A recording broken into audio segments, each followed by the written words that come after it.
Anti narcotics task force highly professional बंदे higher कीते ने, चाहे वो लॉ अफसर होण, चाहे वो फोरेंसिक दे होण, चाहे होर जांच के अधिकारी होण, ते अपनी होणगे इन्हां दे। पंजाब सरकार में है नशे के खिलाफ जीरो टॉलरेंस। पंजाब सरकार का एक और कठोर कदम। शिकायत दर्ज करवाने के लिए मैसेज करें 9779100200 पर। नशे के खिलाफ हमारा साथ दें।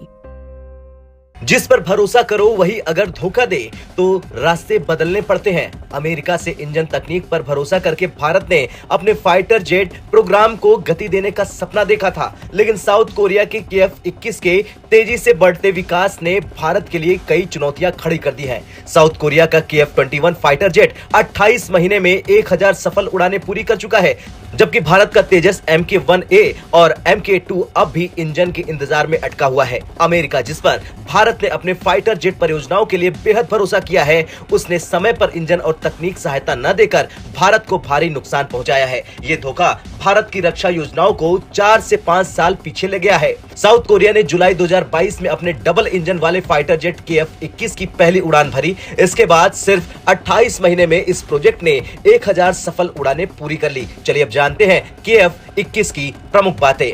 दरअसल 100% साउथ कोरियन नहीं होने के बावजूद ये फाइटर जेट समय पर तैयार हुआ। अमेरिका, ब्रिटेन, इटली और स्पेन से तकनीकी सहायता ली गई। अमेरिका ने साउथ कोरिया को समय पर इंजन और अन्य जरूरी संसाधन मुहैया कराया।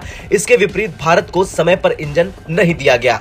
भारत ने अपने फाइटर जेट प्रोजेक्ट्स के लिए अमेरिका की जनरल इलेक्ट्रिक यानी GE पर भरोसा किया था। चलिए अब जानते हैं कि कैसे पड़ा अमेरिका का भारत पर नकारात्मक असर। दरअसल अमेरिका का नकारात्मक असर तेजस MK-1A पर ऐसे पड़ा कि भारत ने 2024 तक इसका उत्पादन शुरू करने का लक्ष्य रखा था। अमेरिका ने समय पर इंजन सप्लाई नहीं किया, जिससे परियोजना 4 से 5 साल पीछे चली गई। बात तेजस MK-2 और MK की करें तो अभी तक इसका कोई प्रोटोटाइप तैयार नहीं हो पाया है। बजट में बढ़ती लागत भारत के लिए बढ़ती समस्या बन गई है और सबसे बड़ी बात, अमेरिका ने साउथ कोरिया को प्राथमिकता दी और अमेरिका ने अपने संसाधन और तकनीक साउथ कोरिया को समय पर दिया, जबकि भारत को इंतजार करवाया। यही वजह है कि भारत को नुकसान उठाना पड़ा, खासतौर से तेजस MK-2 और MK प्रोजेक्ट का अब 2028 तक खिसक जाना। लागत में बढ़ोतरी से भारत की रक्षा योजनाओं पर भी दबाव बढ़ गया है। अमेरिका की ये नीति भारत को आत्मनिर्भर बनने में बाधा डाल रही। अब सवाल ये है कि भारत को अब क्या करना चाहिए। तो एक्सपर्टों का मानना है कि भारत को फ्रांस और रूस के साथ साझेदारी करनी चाहिए, क्योंकि एक तरफ फ्रांस ने सिंगल क्रिस्टल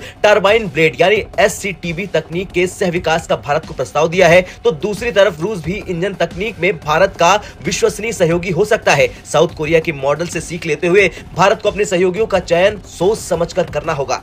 खैर, अमेरिका पर अत्यधिक निर्भरता ने भारत को सिर्फ नुकसान नहीं पहुंचाया, बल्कि अब समय आ चुका है कि भारत को अपनी रणनीतियों में बदलाव करना होगा और आत्मनिर्भर बनने के लिए ठोस कदम उठाना होगा। अमेरिका का धोखा और साउथ कोरिया की सफलता ने भारत के लिए नई चुनौतियां खड़ी कर दी है। अगर भारत को अपने फाइटर जेट प्रोजेक्ट्स को बचाना है तो उसे जल्दी और सही निर्णय लेने होंगे। आत्मनिर्भरता और भरोसेमंद साझेदार ही भारत को इन चुनौतियों से उबार सकता है।